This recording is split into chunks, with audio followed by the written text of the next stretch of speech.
following program is a presentation of the Options Insider Radio Network.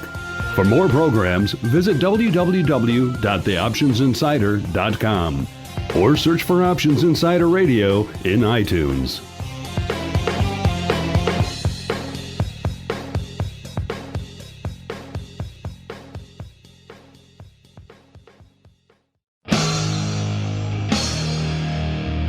And now, it's time for the show that breaks down the options market. From unusual activity alerts to market updates and trading strategies. If it involves puts and calls, then our all-star panel will break it down. It's time to hit the Option Block. With your host, Mark Longo from theoptionsinsider.com and co-hosts Mike Tusaw from KnowYourOptionsInc.com and Mark Sebastian from OptionPit.com.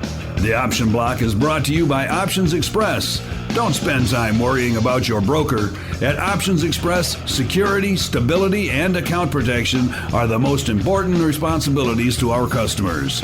Secure account access, enhanced financial protection, entrusted with over $7 billion in customer assets, established financial stability. Options Express lets you trade with confidence. Stocks, options, and futures, all in one account. Trade with a specialist. Visit optionsexpress.com/OXradio to open your free account. Options Express is a member of FINRA, SIPC, and NFA. Welcome back to the Option Block, and I hope all of our listeners out there are having a fun and profitable and exciting trading week. My name is Mark Longo, and I will be your host for this fun-filled joyride through the world of options. I am joined by the usual cast of characters, except we have a little bit of a change to the lineup today. The man from the mountains, Uncle Mike Tusaw, is once again missing the show. Miss Uncle Mike Tusaw. No, he has a week off here. I don't know this guy. And must be nice. The work ethic over at Know Your Options. I don't know, but but he did join us via remote by the last show, and now he is taking a much deserved break up on the mountains. But we have a new panelist, you could say, a guest sitting in with us today to fill Uncle Mike's sizable shoes. And we will start with you, sir, Jeff Ogden. He is the author of quite a few books and a number of other things, and he is far too respectable to be amongst the likes of us. But nevertheless, he is here today. And Jeff, why don't you take a second to introduce yourself to our audience and give them a little bit of your background and what you do in the option space. That was a very generous introduction. Thank you very much. For the most part, I'm a private investor. I teach some classes at the New York Institute of Finance, and I write some columns for SFO magazine, and I've written some books. But I don't actually trade anybody else's accounts other than my own. And the books are kind of a way for me to focus my attention. There's nothing harder than describing something in enough detail to publish a book, and so you have to make sure you really know something before you write it down. And the books actually get me focused on very fine level of detail that helps my own trading. And the book started off as relatively technical, the first book, Volatility Edge in Options. And the last book was an attempt at writing a book for a broader audience that sort of covered both stock and option trading. And it's somewhat of a pessimistic book. It makes the case that the private investor is really up against a pretty big foe, which is the large institutional trader that has access to information in a millisecond time frame and very powerful supercomputers and, servers on the floor of the exchange and things like that. And it talks about coping with that and building your own trading models based on kind of a mix of understanding of the world economy and flow of money and that sort of thing. Well, we won't have any pessimism on this show. I know if you know Mark Sebastian, he is a ball of sunshine and brightness. He will not allow any pessimism anywhere near him. I'm actually the most pessimistic guy that you've ever met, probably. Oh, that should be interesting then. You never met my father-in-law, apparently. We'll see if we can delve the depths of your pessimism on this show today. And listeners, I am also joined by the usual cast of characters. Of course, you heard him laughing in the background there, the greasy meatball himself, the manager of the mini metals, none other than Mark Sebastian from OptionPit.com. Mr. Sebastian, welcome back to the program. Hey, thanks for having me. As you know, it's always a pleasure for me to be here. I'm enjoying myself. We had another just crazy exciting day here at the markets. Non-stop action today. I could not keep up with all the activity going on in the S&P 500. No, I mean, it was really interesting. One way I know this is going to sound silly, but one thing I look at when I'm looking at the market as we kind of turned around toward flat on the day, when we're up and then we get back to even, but the VIX isn't up at all, that's usually a sign that we're not going anywhere for the rest of the day, which is kind of exactly what happened.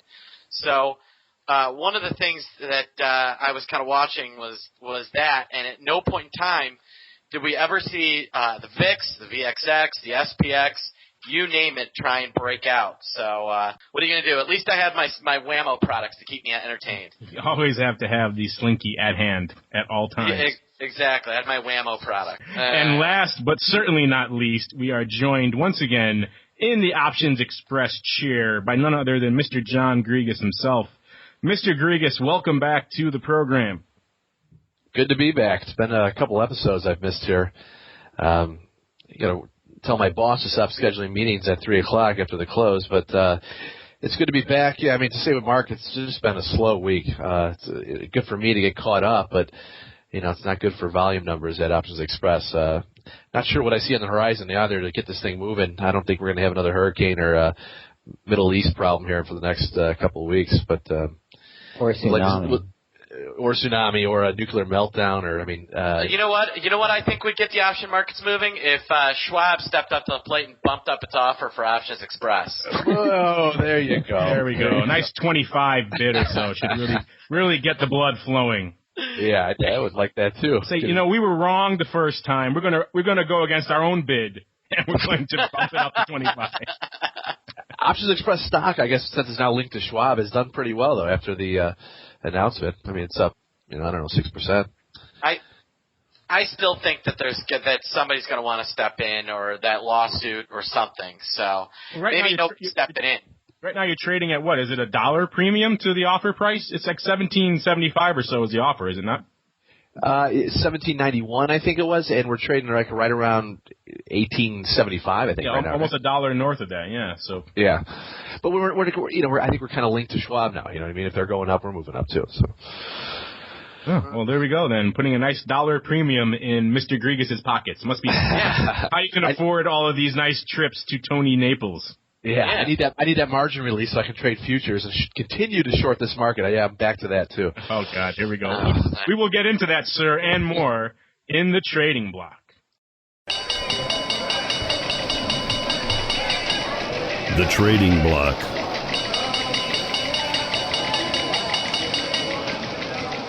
And welcome to the trading block, as our panelists alluded to in the old banter block. We are indeed, it was indeed, you guys love it, I call it that much.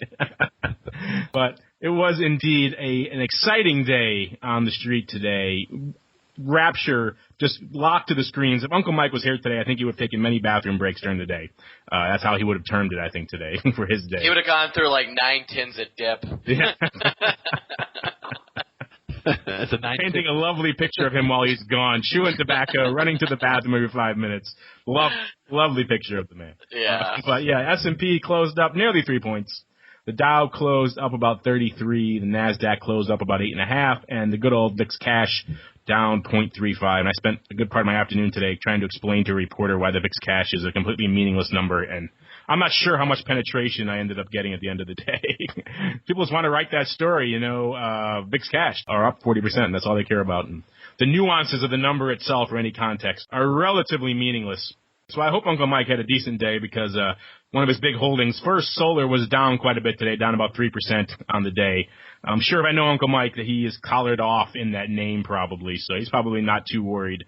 I believe it was on the last show or the show before that where he was discussing his sizable holdings in First Solar and how much he loved that name. So today, not exactly the best day for First Solar. Of course, a lot of that was due to some of the numbers coming out of the oil world. We had higher than expected oil inventories, which tended to put a bit of the brakes on the old upside rampage that's been going on in oil lately. And, of course, on the flip side of that coin was gold pushing up to a new all-time high. And I'm sure, Mr. Grigas, you had a keen eye on the commodities today, particularly since nothing else is going on in the equity world.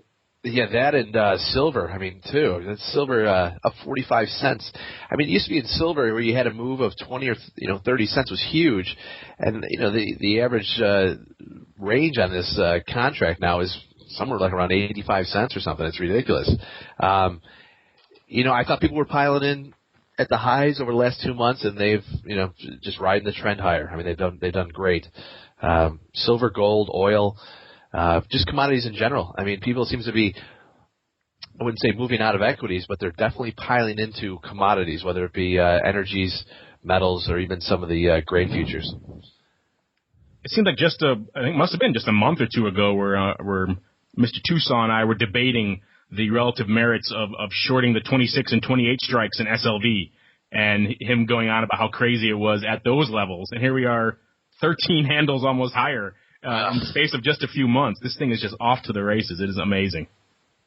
There is no downside, apparently, in SLV these days. What about you, Jeff? Do you watch any of the commodities at all? Yes, I follow all that stuff really closely, and I think that there's no better indication of the inflation to come than the fact that every single commodity on Earth practically is rising steeply and breaking records. And, central bankers are always slow to respond, even though they're on alert and they say they're watching for inflation and, that they're going to stop quantitative easing on time and all this other stuff.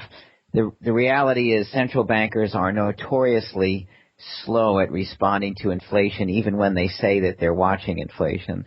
And I think that's what you're seeing now. The U.S. printed a couple of $1 trillion and poured it in the economy, and it's very hard to imagine that you can do that and not down the road suffer inflation. And I think we're seeing it in record gold and oil prices.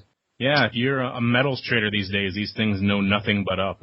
All you have to do is kind of like the old bubble days. You just, buy or do verticals and you're doing all right. Well, what's the next shoe to drop then? The Treasury? Is that kind of the next shoe to drop? I think personally, interest rates are going to rise. I think that every central bank has started hinting at or raising interest rates, and we had China do it yesterday again, right, for the fourth time. And they're at what, 6.25 right now, right?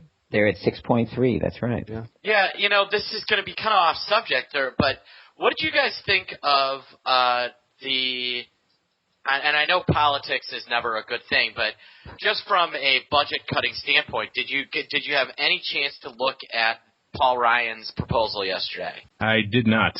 It was $6 trillion over 10 years. We might need something that drastic in order to avoid crazy inflation. Yeah, I don't know, Jeff. Jeff. I was going to comment on that, but even though the proposal is so enormous, it seems so enormous, it still will take at least 14 years, I think that's the calculation, to get back to where we were before all the money printing. Oh my gosh. And so it's not enough. If the goal is to really balance the budget and to, as a budget should be balanced if it were a company, and the goal is to curb inflation and do all this sort of thing, none of the proposals on the table, even the most extreme, can accomplish that.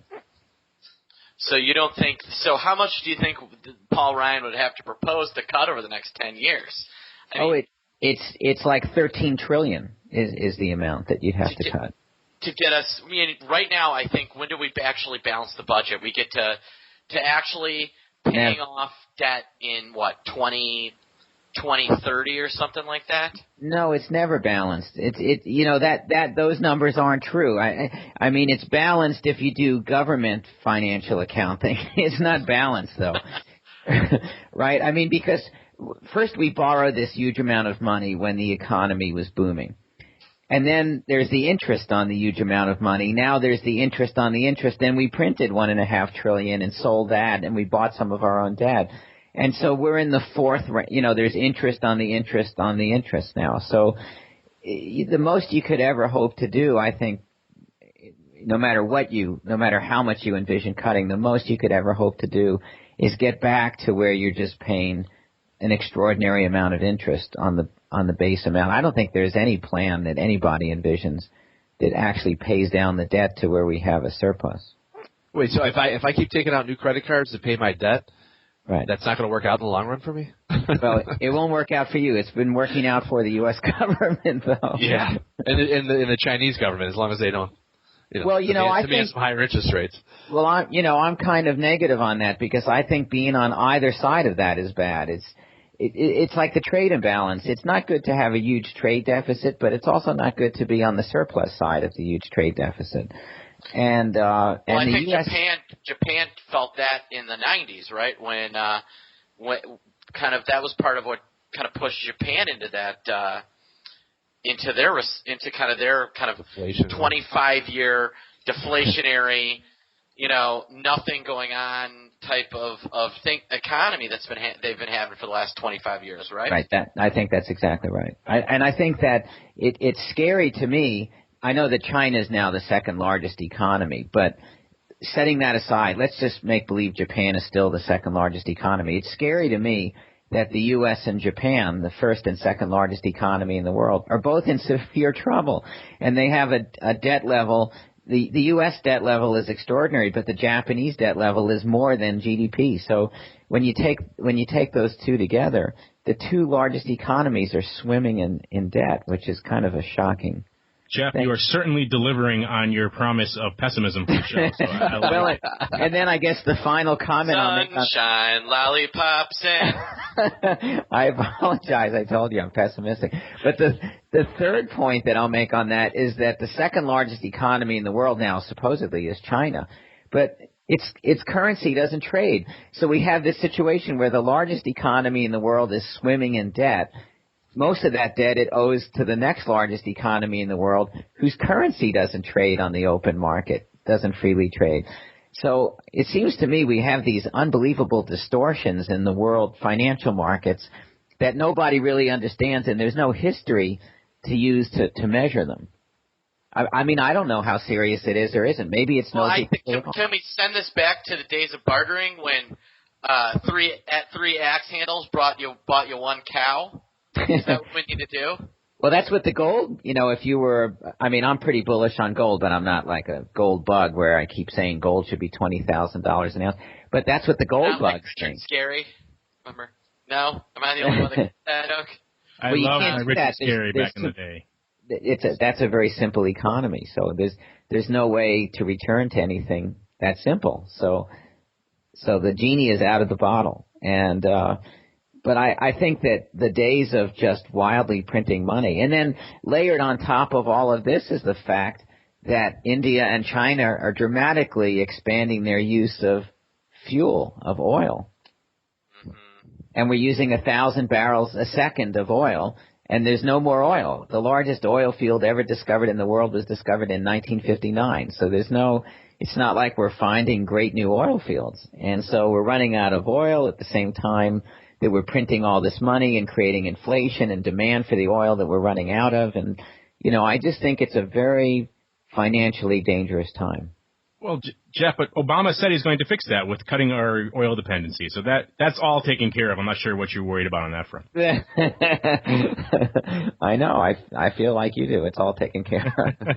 I'm glad you're on the show because I've been one of the doom and gloomers a lot for this market and talking about how I tend to lean towards the short side. And the bulls have been repeatedly running me over for the past 3 or 4 months. So it's nice to have someone else coming on here and spreading some love on this market right now. Well, the only reason I never short stuff is because they always prop it back up.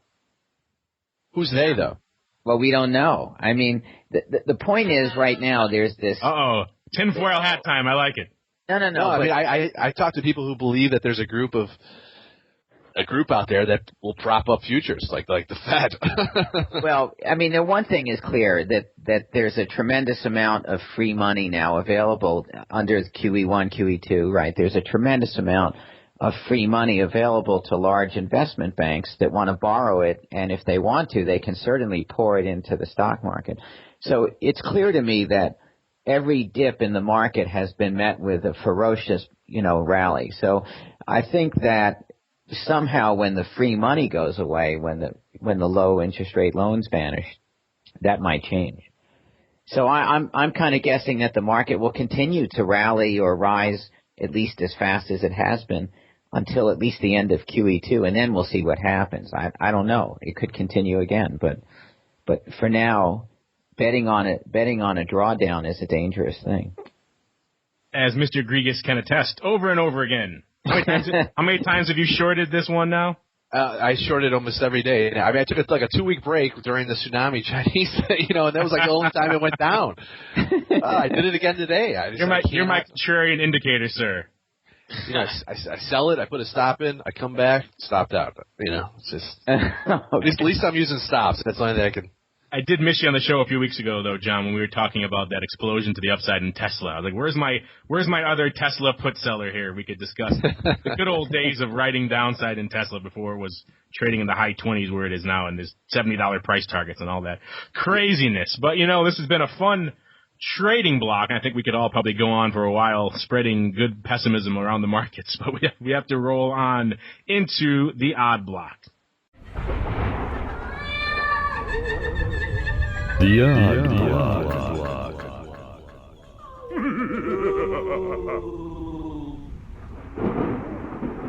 And welcome to the Odd Block. This is the section of the show where we discuss the interesting and or unusual options activity that's lighting up the tape today. And we've been talking for quite a while, so I'll see if I can't crank through some of these as a quick hits version of the old Odd Block. And we're going to start it off with one of your favorites, Sebastian, XRT, the Spider Retail ETF. This one closed at $52.11, up 14 cents on the day. This is one that does a average volume of around 40,000 contracts. Today it did over 104,000 of those. 80,000 of that 104,000 contracts was in one trade. There was an enormous put fly that went up on the XRT today. It was the 47.49.51 May put fly. The trade bought 20,000 of the May 47 puts for 37 cents. He sold 40,000 of the May 49 puts, so he was short the fly. He sold those for 67 cents, and he picked up 20,000 of the May 51 puts for $1.27. That nets out to 30 cents for the fly. And this is obviously a trade where this guy's looking for this stock to run down to the 49 range before May expiration.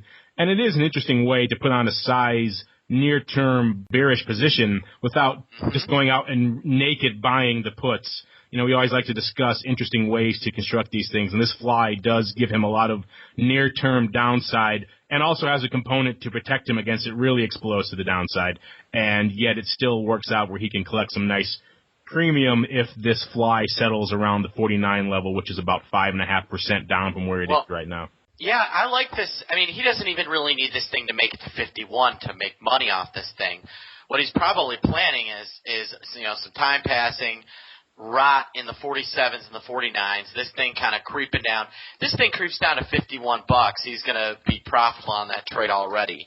So this is probably not near as bearish as your average investor thinks, but I like it. The retailers have been running. I can't imagine that with oil prices at $4.50, people are going to be out buying new jeans at Abercrombie and Fitch for their high schooler.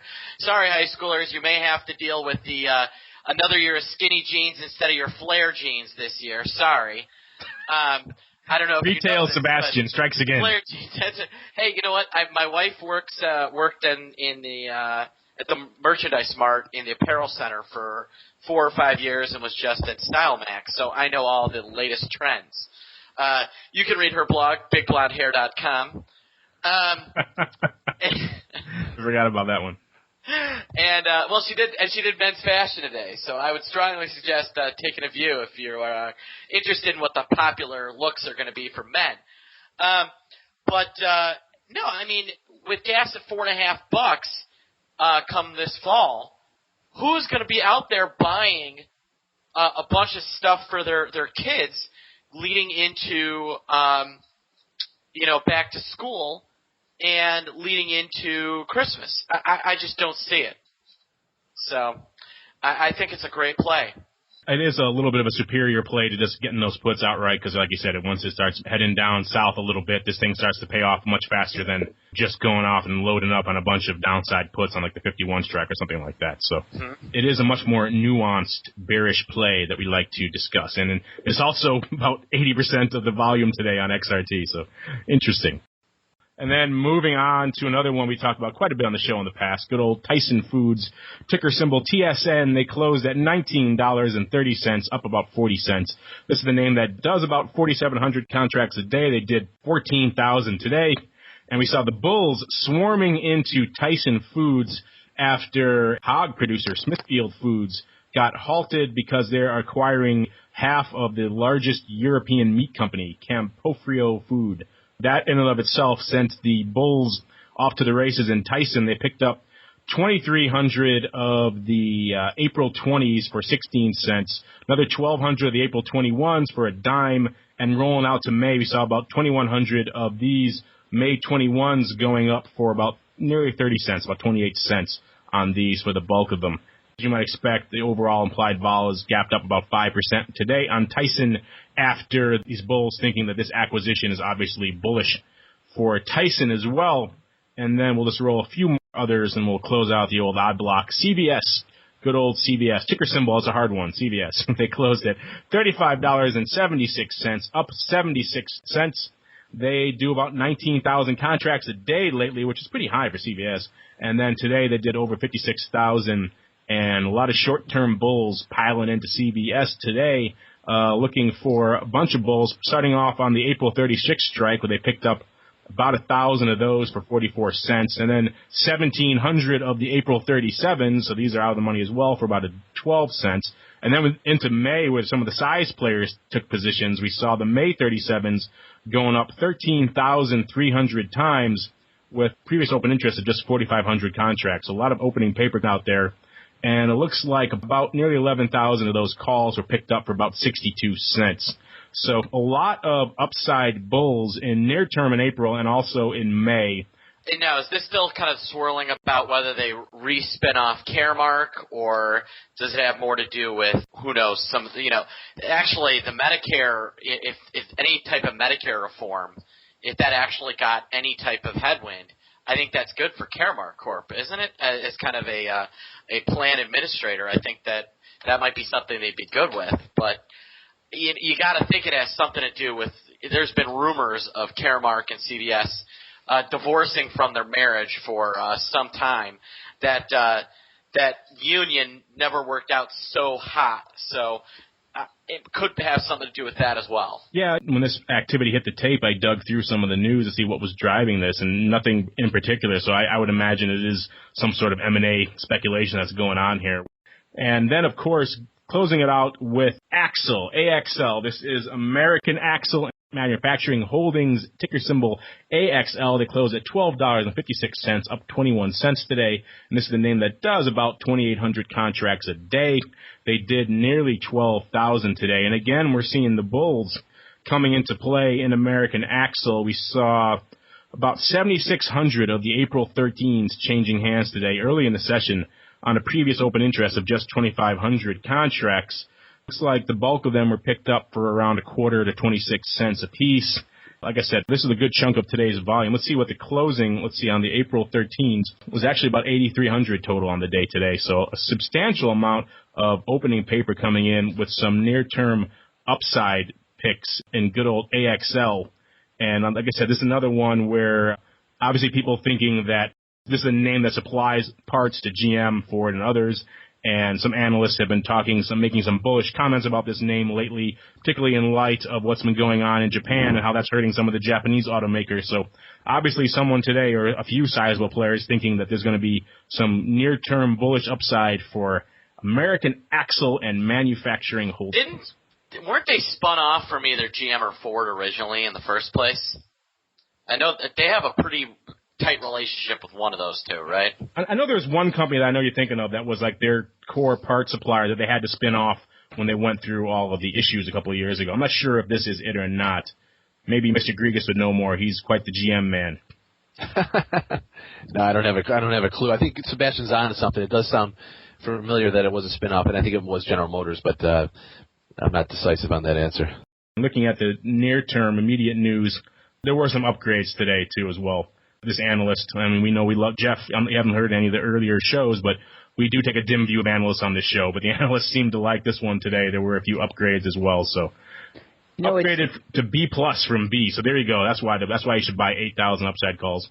It's interesting to me, though, because that's right before earnings. And so, and I always wonder, when you see 8,000, it sounds like a lot, 8,000 calls, and it's 20 cents. It's about $170,000 of options, right? So, when you think about that, it's probably not some large institutional investor. These are real private investors who are coming in and betting on the move, right?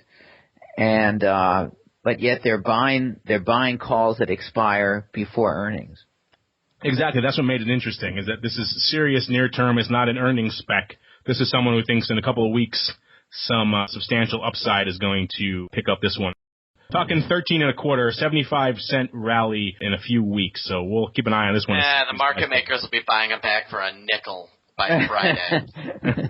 That's actually my bet also. That's the good sunshine we were talking about right there. Sunshine, lollipops, and... All right, and with that, we're going to close out the old odd block and roll right into the Express block. The Express block, brought to you by Options Express. Options Express lets you trade where and when you want for every level of trading. From advanced charting, free daily trading ideas, and free educational resources, Options Express is the online broker for all traders. Best of all, Options Express allows you to trade stocks, options, and futures all in a single account on powerful yet easy-to-use trading platforms, including mobile devices. Visit optionsexpress.com/OXradio for your free account. Options Express is a member of FINRA, SIPC, and NFA. And welcome to the Express block. This is the section of the show where John Griegus mutes all of our mics and runs wild with the show until we physically wrestle him down and take control back. So, Mr. Griegus, mute away, sir.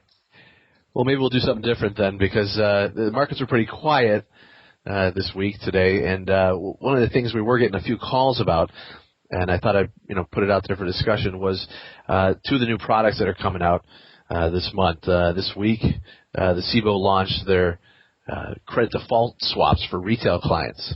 Did anybody get a chance to take a look at these? They're pretty interesting. They actually call them CBOs. So I guess it's only fitting that the CBOE is the one to launch these. But they're modified European-style cash-settled binary call options. Okay, so the option premium reflects the probability that a bankruptcy or credit event will occur prior to the contract's expiration. I just think it's ironic. One thing I love about Americans is their the short-term memory, the culture of short-term memory. We had a financial meltdown 2.5 years ago, and now we're out of it again. And now, I get these things in the mail from credit card companies, from mortgage people that are just right back to those loans. Not as bad, but just as, pretty close to it. But I thought it was ironic that they launched something for the retail clients to pretty much participate. They went down this road a few years ago and trying to go after the institutions with their initial credit default swap products, and those completely withered and died on the vine. This is probably mid-07, I believe, is when they launched the initial products, and the institutional cabal just shut them down completely. They wanted no part of it. And so then obviously that cabal has withered a little bit and shrunk after 08-09, but still the institutions want no part of bringing their lucrative CDS business to the exchanges. So they figured, hey, we'll try mixing it up and go after retail this time. I mean, do you really think that the retail is going to want to understand this or want to participate? And why do these exchanges need to continually come out with new products? I know obviously they're for profit and they got shareholders to account for, but I mean, this one just seems like it may be everybody's trying to find the next VIX. That's what it comes down to. Yep. I guess they figure they have about a 1 delta of succeeding with the institutional market, so they figure if they can try the retail and that's at 6 delta. It's still a better chance. 500% better. Can I just, this is not a knock on the CBOE. This is a knock on whoever did their marketing campaign. But really, a broken piggy bank with a big red stamp that says bankruptcy on the cover? I mean, look at the white paper. It is hilarious. I mean, I have. Are you saying a that's lot insensitive to all the people who got crushed in the CDS implosion a few years ago? I just think it's kind of dumb. And the piggy bank has X marks for its eyes. I think I might like that better. But no, I just think it's kind of silly is what I think it is. So, and I'm sure Advanced Micro Devices likes being the example. I saw that. The example. I went on about puts on them this morning. Yeah, I think they'll be hearing from the AMD corporate counsel pretty soon. Tomorrow, this will be XYZ stock. Yeah, holy cow. Has anybody called you about this, John? Anybody want to play? Yeah, there are literally people that I think that sit on the SIBO website and read their press releases because, yeah, there are certain people that have relationships with people over the SIBO, and they're like, hey, I was talking to them, and you mean somebody besides Sebastian who critiques their white papers? They hate me. They hate me over there. Every time I call the research department to complain about a problem with a product, they're basically like, yeah. That's what I get. So. Yeah, we do have some customer names that we deal with a lot that when we call over to the help desk over there, they're familiar with them as well. So I think I won't mention the Sebastian name when I call over there so they don't put me in bad light. But the other product that's coming out on, I think, April 18th, but back to those credit default swaps. We're going to have this built out probably by the end of the week, early next week. But the other one they were coming out with, I think this is the NASDAQ, some alpha options, which I barely got a chance to look at. I read a few pages on it, and it sounded very confusing. They're going to have individual securities benchmarks against certain ETFs, and if the certain security outperforms the ETF, you're going to profit that. I don't know. Has anyone else been taking a look at this one, the alpha option? No. They're getting so far from the original purpose of an option. You know what I mean? They're cooking these things up in their basements on the weekends. That it's just. I know. I don't want. I love the SIBO. I know you said you might have some knock on the SIBO, but I love the SIBO. I'm a fan of the SIBO, but they sometimes, sometimes. The oldest in the first options exchange, they kind of, Well, I have a question about this. How do all the platform vendors and brokers keep up with these products? It's literally like we get a memo and we send it immediately over to our developers. They begin testing it in a test environment, and we roll it out as quickly as possible. I mean, it's kind of It just seems like the treadmill's going faster and faster and faster. First, it was weekly options, and I'm sure that was tough on most of the platform vendors to accommodate weekly options.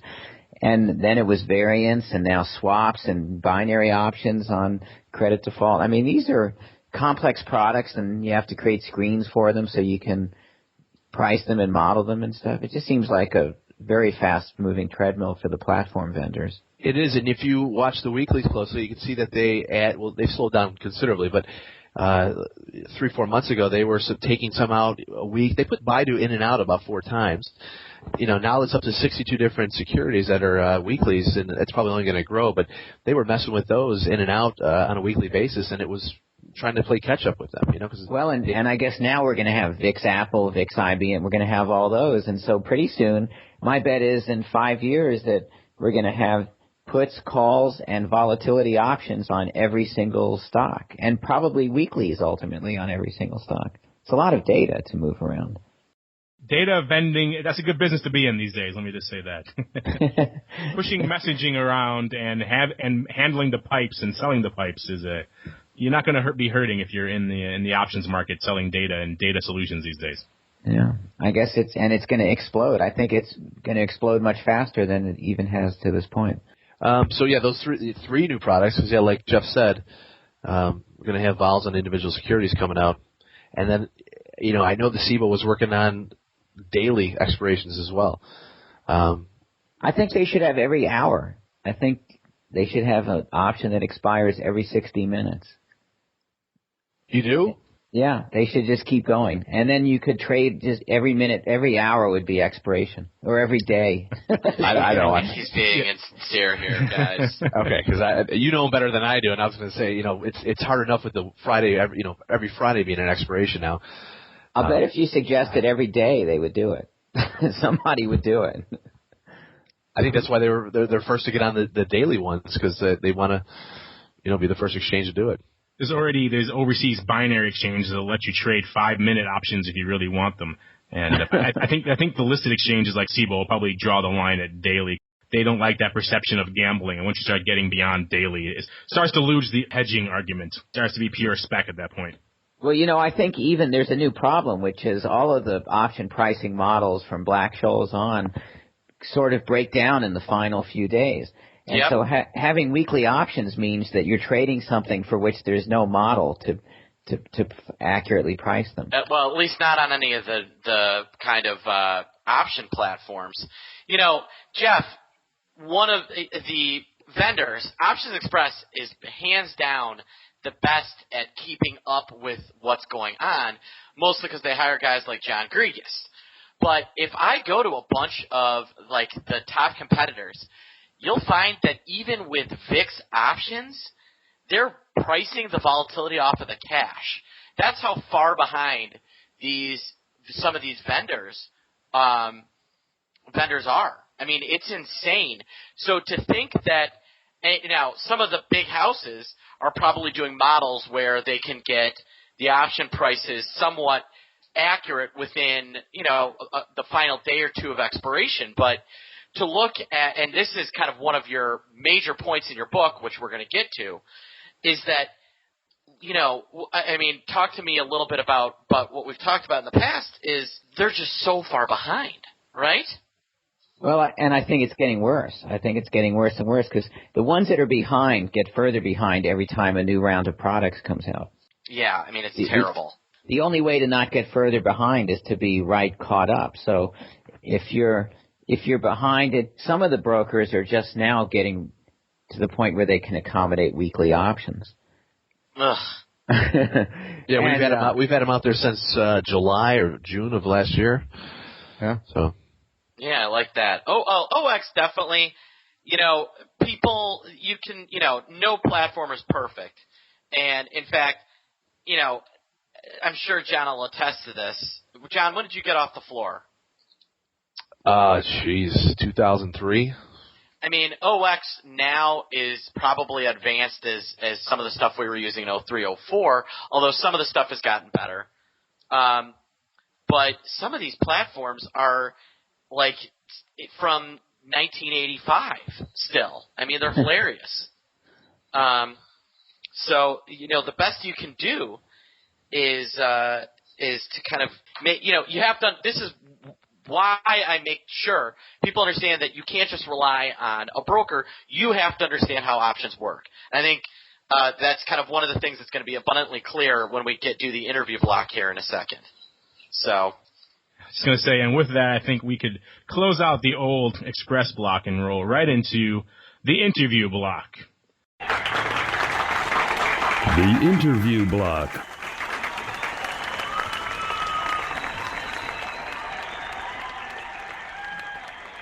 All right, and welcome to the interview block. This is the section of the show where we grab some poor soul and drag him kicking and screaming and make him sit next to John Griegas and answer questions from it. As we mentioned at the top of the show, we are joined by Jeff Augen. He is the author of numerous lengthy pessimistic tomes on the options market. And Jeff, you already gave us a little bit of an overview. Why don't you hit your books again in terms of the titles and what they're about, and we'll kind of get into it from there. Well, the first book is called Volatility Edge, and it's a book on volatility. It's a book about building indicators by transforming all the prices into standard deviations and then charting stock prices. That's charting all the changes in standard deviations and comparing them that way. And that's the underlying theme of the book. And inside the book, it talks about all the various distortions and opportunities and things that you can trade. And initially, the publisher said this book is way too technical. They publish a lot of books that say options made easy and then volatility and this stuff. The made easy is a real common, pair of words to have in a title of a book.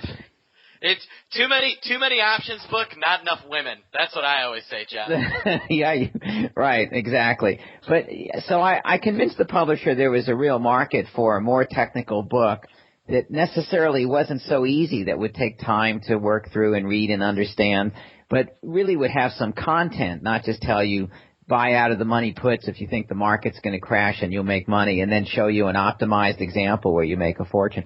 And all of the books up until this point, I think, have made the case that trading options is pretty easy and anyone can learn to do it. And I sort of made the case that if it was easy, everybody would be rich. And so I'm saying here's some tools.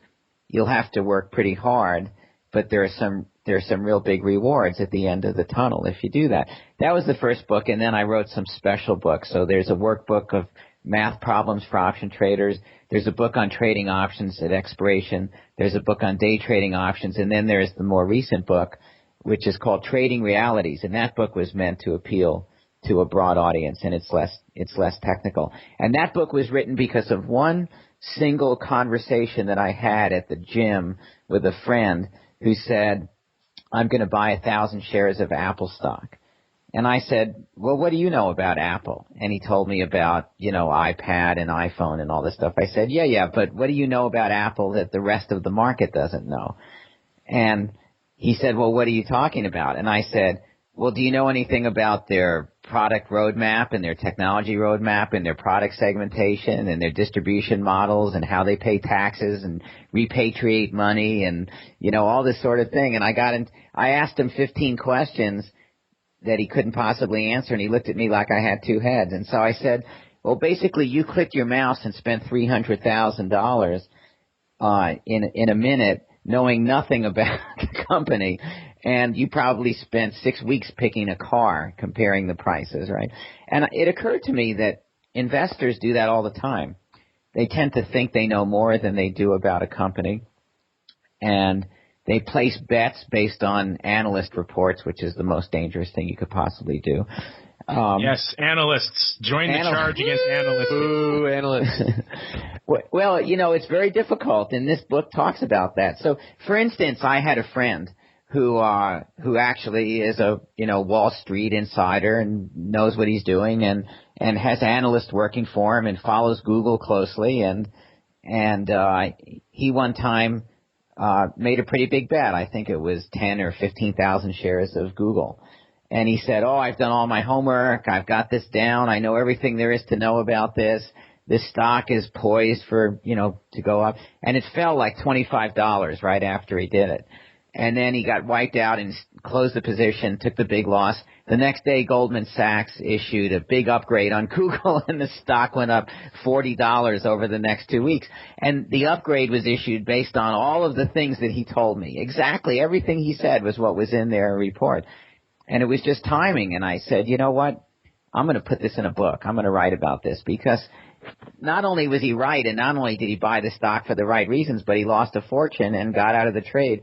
And I said, so do you really think that Goldman Sachs waited to buy the stock until after they issued that report? Or do you really think that all the people who knew waited? So the book sort of says when you invest in the stock market, you're pitting yourself against people that have an advantage against you. They have big, fast computers, inside information, servers on the floor of the exchange. They can trade in the time frame of milliseconds and, things that you can't possibly do. And they know much more about these companies than you do. And so I've seen this over the years, and I decided it would be great to write a book about how to cope with that.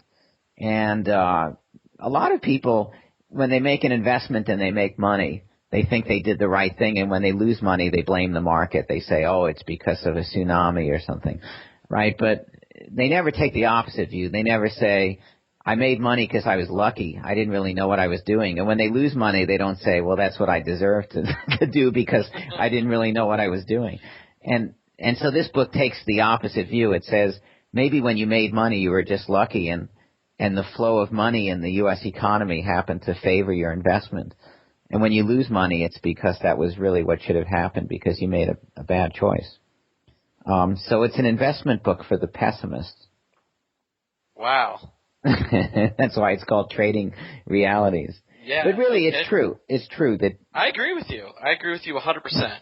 I think people know much less about. I was in this meeting one time at IBM when they were trying to get the quarterly earnings done. And, they have this team of accountants that just works around the clock for a week and eats pizza, stays there all night and stuff like that. And when they were all done, they said, we're going to come up 1 cent per share short or something like that. What do we do? And someone said, well, why don't we just, what was the warranty repair cost this quarter? And they said, well, it was such and such. And they said, well, we have leeway in adjusting that number. So why don't we just lower it a little bit and then we'll make our 1 cent per share done, right? And I saw that and I thought, you know what? There are analysts analyzing this thing to death, and the market is betting on every penny per share up or down. And here I realized you can easily, legally, financially make an adjustment that moves the stock up or down a couple of cents per share anytime you want. And companies do that all the time, and yet there are people who are so sure that they know exactly what the number is going to be, and the companies don't even know until the very last moment. Yeah, it's fantastic. Right? But I think people don't know that. And they think the analysts really know these numbers. They think that, when they say, we think so-and-so is going to beat by 3 cents per share, that they really have a way to get the number that accurate, which is insane.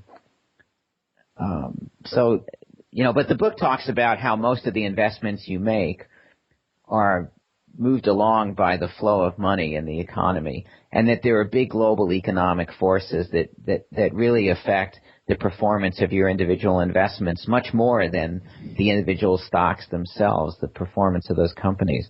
So I think the price of the stock and the performance of the company is connected by a 10-mile-long rubber band. It's very hard to predict what a stock is going to do because you think you know something about the company. And that's one of the underlying themes of the book. And it talks about trading. It also makes the case that if you're a stock investor, you really should learn about options. And I think most people don't know that buying a stock on the list of risks, it really ranks kind of low down on the list. They don't know that you could buy a collar, and that's a much safer trade. And then below that is a covered call, and below that is selling at the money calls, and then finally you get to just outright naked owning the stock. That's not the safest thing you can do. So for the average investor, that's good information to say, have you ever thought about buying the stock, selling the call, and buying the put so that you're protected? So you limit your upside and downside. 90% of people who own stocks don't know that. So I wanted to put that all down on paper. Wow. That's just so. Is there any hope for the individual investor, Jeff? I mean, what is the hope for the individual investor? I think absolutely. I mean, there have never been more products to trade. There's never been more opportunity if you understand the underlying mathematics and you know how options work, and you can look at stocks and options and prices. And I mean, this whole show, the discussion that I've been listening to, every single discussion had a nugget of gold in it. 8,300 calls traded, and they traded before earnings, and it's a short-term bet, and somebody obviously believes that the stock will rise this much. All of that type of discussion represents opportunity to people who can follow that and understand it, and to people who understand how options work and how they're priced, and can take cues from the options market and look at a screen full of numbers and pick something like that out, the things that you guys were talking about before. I think there's tremendous opportunity, more than probably ever before. Jeff, thank you for coming on. I know we could probably go on for quite a while, and I personally do enjoy the note of pessimism you bring to the show. It's quite refreshing. I think it's good for the soul. And so I think we can go on for quite a while, but we are running a bit long, so we'll have to close it out there. We'll have to bring you back on again down the road to discuss more of your books in perhaps more detail. And with that, we're going to close out the old interview block and roll right into an abbreviated around the block section. As an options trader, you're always looking for a way to stay ahead of the game. At Option Pit, we specialize in trade structure, risk management, and capital efficiency to give you that edge. Every Wednesday before options expiration, join us for a free webinar discussing timely topics with expert guests. Just go to optionpit.com/events. At no cost, we'll provide you with the time-sensitive information you're looking for. Option Pit. We optimize your time by being the only resource you need to be successful. Around the Block.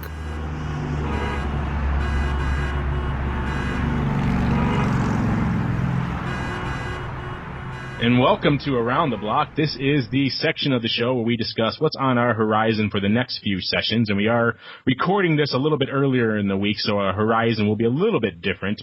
A couple of interesting things coming up on the horizon, starting off with initial jobless claims tomorrow. I think people will be watching those quite a bit. That's obviously jobs and employment are big drivers these days. Beyond that, not too much going on in terms of the economic calendar or the earnings calendar. We have Rite Aid on Thursday. No, that's a huge one. That always moves the market. And then beyond that, we have Alcoa on Monday. Those seem to be some of the biggest names we're looking at. And Alcoa always tends to set a general economic trend when if they miss pretty hard or blow past their numbers pretty hard, that seems to set the mood for the next few sessions. What are you guys watching for the next few sessions? Watching my fingernails grow, most likely. No, I mean, I thought that Fed minutes might move us. Was that Tuesday? Nothing. I mean, I don't expect initial claims or wholesale inventories. I think I might pick up Jeff's book and get through the first couple chapters here this week. That's what I'm looking for. I think Bernanke took the steam out of the Fed minutes. Once he goes on talking, the Fed minutes the next morning are kind of moot. Yeah, I would love to see him go into like a private room with those guys that give out those sound bites about like, oh, we got to raise interest rates. I bet he cracks the whip real hard at those governors and puts them in line. You think he lays down the law? Yeah, I'm the guy running the ship here. I'm steering it. I'd like to be given an interview and just really let a big loud fart rip in the middle of it. How funny would that be? So you don't think those are scripted? Oh, they're totally scripted. Down to every inflection, I think. But do you think that they disagree when the Fed governors seem to disagree with Bernanke? Do you think that's intentional, or do you think that's planned and it's to hint at the market? Or I think it gives them the ability to make changes in their statements, small little changes, because of the fact that they have a governor that shows his hand a little bit, saying, hey, we might, when the outlook was, we're definitely going to keep quantitative easing going, we're not going to raise interest rates, we're going to keep them at this level for a long period of time. Then you get one guy saying he wants an interest rate, two guys become hawks, and now they can change the statement and say, well, now it's going to be, near term that we're raising the rates. I don't know. I mean, I think, no, they are scripted. I don't think there's any type of, like they're putting that out there to show their hand, pretty much, is what I'm trying to say. Yeah, but I'm just asking, do you think they defy Ben Bernanke sometimes? Do you think he Never. Oh, okay. Never. Maybe. I mean, I don't know. When Greenspan was at the end of his term, it seemed like they were trying to pull away from him. So maybe not right now. I think if they defy him, it's here's how I'm defying you. Is this okay? And then he marks it up and sends it back to him. I think that if you had Alan Greenspan was a business economist and Ben Bernanke is an academic economist, and I think I like the business economist better, actually. Are you saying you actually prefer a little bit of practical knowledge in someone who's managing the world's largest economy? Yeah, that's the best way to put it. Could you be so bold as to make that claim, sir? Well, I think we did the experiment and it didn't work out that well. Exactly. And Sebastian, what is going on in the old CBOP these days? Yeah, well, it's still pretty cheap. Just keeps getting cheaper. And what I'm really watching right now is term structure, because it's gotten really, really, really, really compressed. It's a really weird term structure right now because April weekly options have a higher vol than the regular April, but the regular April are this is an S&P 500, are way lower than the May, which is lower than the June. Makes me think that for everybody that's sitting here thinking about trading straddles, that I still think selling time spreads makes a lot more sense than buying straddles outright right here. So, but I do feel like, and this is going to sound weird, but when I see the weekly option kind of hang higher than the regular month, it kind of makes me feel like we're at some sort of, at least at this point, an 8-day bottom of the VIX. So if that makes any sense. This is the inflection point here? Yeah, once you see that 4-day option get way higher than the 9-day option, I mean, that just doesn't make sense. You can't have that. Why would anybody be paying up for a 3-day option in the weeklies when you could buy an 8-day option for, half a tick less and get all the gamma? It just doesn't make sense. Vol is a bit of a relative term when you're talking 3 and 8-day options at that point. Well, really, that's true. It's all straddle price, right? But that even implies the straddle price is a little off there. So, well, even Apple at the money options is 23% to 26%. Yeah. Well, it's really screwed up and inverted. Well, the difference with Apple is that at least in May they've got earnings. No, I mean April to April. That is crazy. That's really high. The 2-day option is 3 points higher than the 9-day. So why wouldn't you buy the 9-day straddle and sell like a 2-day strangle against it? Yeah, I think that's a good trade, actually. Well, thank you. I just turned red. I blushed. I did the trade-deal equivalent of blushing. All right. And I think that's going to do it for this Around the Block segment. And it's also going to do it for this episode of the Option Block. I want to thank the usual cast of characters for joining me on this show. And starting with you, Jeff, where can our listeners go if they want to learn more about what you're working on these days or pick up some of your books? Well, I think the Pearson website is the best place to find books, Prentice Hall, or just go in Amazon. And I write a column each week in SFO magazine, so that's another place to go looking. I intentionally don't have my own website. I might have to change that. Why in God's name would you do that to yourself, sir? That's why I don't have it. Then you can control your own online destiny. Yeah, well, Jeff, when you're looking for JeffAugen.com, just pick up the phone and call me. I've got I'll gladly sell it to you. Well, if you're searching on Amazon or on any of those other publishing sites, his name is Augen, so that should help you find him, perhaps. And, Jeff, thank you for coming on the show. We'll have to have you on again. Oh, thank you for having me. I really enjoyed it. And then, Mr. Grigas, what is coming up over in Options Express land besides reading Jeff's book? Besides reading Jeff's book, well, I was going to ask Jeff, if for the retail client, which one of your books do you think would you recommend for them to start off with? I know you said the Volatility Edge and options trading was quite difficult. Which one would you recommend to our retail clients? I think Trading Realities, the most recent one. Has a broader range. I think that's designed so that it's comfortable reading. You can read it on a train. You don't need a calculator, pencil, paper, or anything like that. Sounds good. Yeah, that's the one. And there's another one coming out soon in May that's even more technical. It's designed to help people build more complex models and spreadsheets and test hypotheses about the market. Look at that. Now that's the Excel book? That's the Excel book. That's right.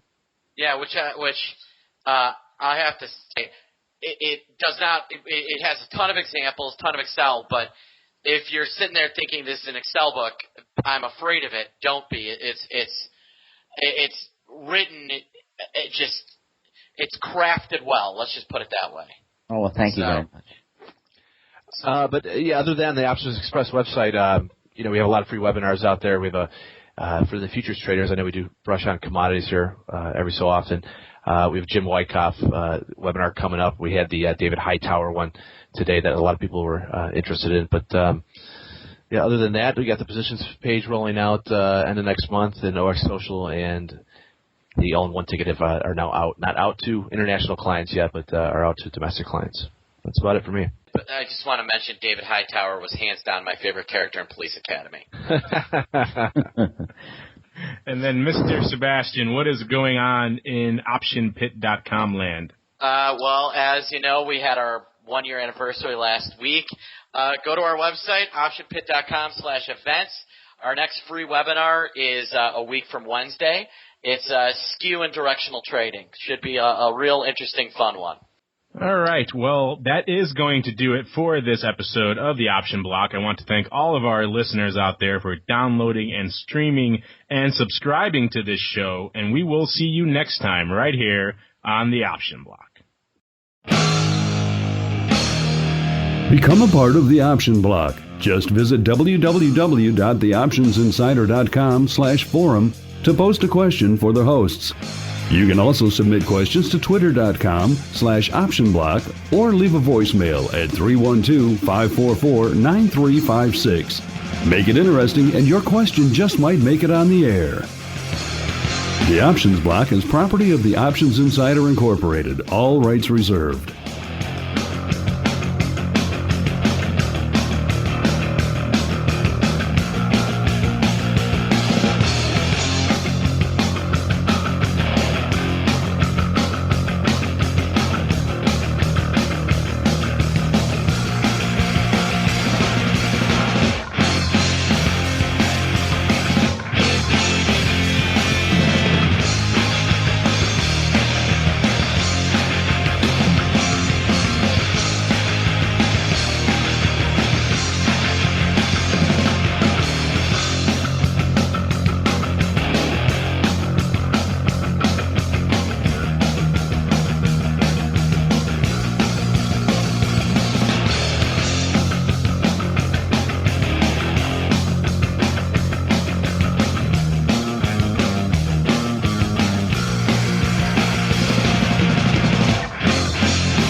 The preceding program was a presentation of the Options Insider Radio Network.